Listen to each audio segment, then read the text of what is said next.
Îmi vine Foxy. Foxy, la noaptea 5. Lui Rafael a apărut și în noaptea a doua. Da, nu știu. Închide ușa! El vorbește, bă. Cum vorbește Foxy? Nu Foxy vorbește, vorbește Fongai. Un telefon vorbește. Telefon vorbește. Bun, hai că privitează la ultimul meci. Ce-am? Am auzit ceva! Am auzit ceva! Am auzit ceva!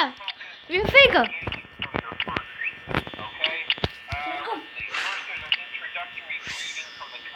Super șmecherie. Hai, hai, hai. Și-am câștigat. Hai să fac ca cineva! Da. Cam atât cu episodul de azi. Mulțumesc că ați urmărit. Dacă v-a plăcut, nu uitați să apăsați butonul de like. Eu am fost Edi Gaming, alături de Sergiu Călin. La revedere. Hai, cui pasă dacă vine cineva. Trebuie să ieși prin cameră. Eu închid ușa când mă uit în cameră. Cică bla bla bla. Eu aprind lumina sting. Aprind.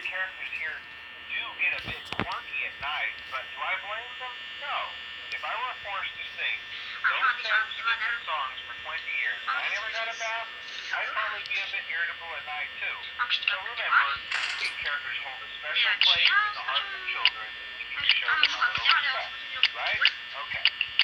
So just be aware, the characters tend to wander a bit. Te-am prins! Bă, aici, așa nu vei, o să pierzi noaptea. Că-i 48. Ia să fac ceva. Trebuie să te urci prin cameră, că atunci nu mai ți se golește. Hei, închizi ușa. Nu, dacă te uiți prin camere, nu ți se folosește. Trebuie să ai ușa.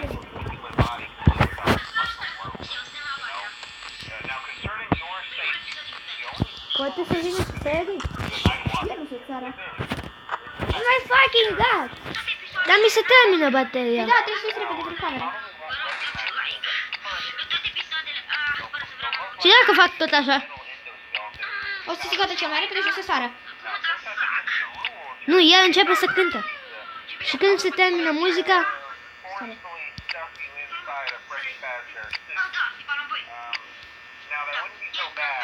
Dar ce să fac, mă? Te uiți prin cameră. Că nu... Bă, a avut un bot.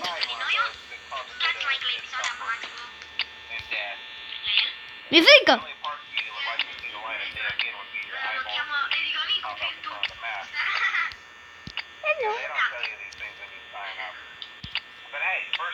Și pe 100, 14%. Bateria ai. 14%. 9% de după aceea. Tu ai făcut așa?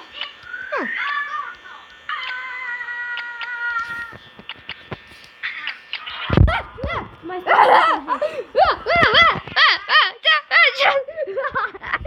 ți-a apărut? Ce nu ți-a apărut?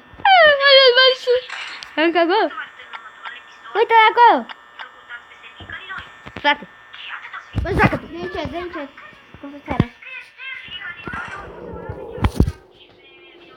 Hai să vedem. Nu! Frate. Ți-am zis. Hai să ne uităm cum sare. Oprit.